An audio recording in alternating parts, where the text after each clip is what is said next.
SHO हटायो, पूरी tractor वापस करायो।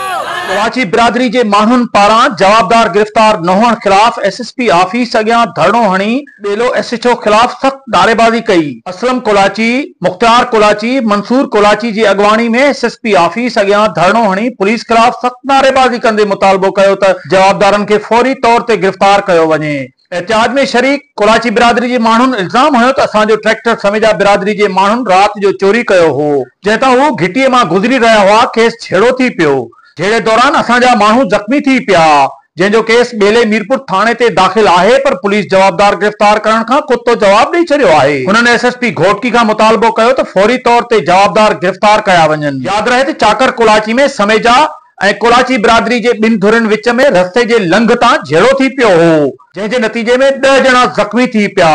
कैमरामैन टीम सां गॾु वक्त न्यूज़ मीरपुर माथेलो।